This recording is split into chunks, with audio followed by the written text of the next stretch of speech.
നമ്മളും നമ്മുടെ കുടുംബാംഗങ്ങളും മക്കളും ജീവിതത്തിന്റെ പല മേഖലകളിലും പരാജയപ്പെടാനുള്ള കാരണമാണ് പറയുന്നത്. കർത്താവിന് നിഷിദ്ധമായത് നാം നമ്മുടെ ഭവനത്തിൽ വെക്കരുത്, കൊണ്ടുവരിക പോലും അരുത്.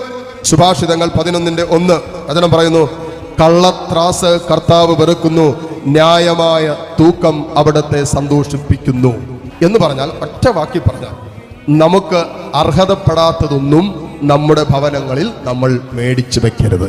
നിന്റെ അനർത്ഥം പിടിച്ചു മേടിക്കുന്നത് പോലെയാണ്. വഴിക്കൂടി പോകുന്ന പട്ടിയെ കണ്ടിട്ട് കൊണ്ടേ കൈയിട്ട് കൊടുക്കുകയല്ലേ, കടിച്ചോളാൻ പറഞ്ഞുകൊണ്ട്.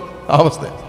കള്ളത്രാസും കള്ളത്തൂക്കവും അന്യായ പലിശയും ബ്ലേഡ് പലിശയും സഹോദരൻ അർഹതപ്പെട്ടതും ഭാഗോടമ്പടിയുടെ സമയത്ത് വഞ്ചിച്ചും ചതിച്ചും ഒക്കെ സ്വന്തമാക്കിയത് ഒന്നും നമ്മുടെ ഭവനത്തിൽ വെക്കരുത്. വചനം പറയുന്നു, അതവനോ അവന്റെ തലമുറയ്ക്കോ ഗുണപ്പെടില്ല. ഒരുപക്ഷെ അവൻ ജീവിച്ചിരിക്കുമ്പോൾ തന്നെ അവന്റെ മക്കൾ ദൂർത്തടിച്ചും മദ്യപിച്ചൊക്കെ അത് നശിപ്പിക്കുന്നത് കാണാൻ പറ്റും.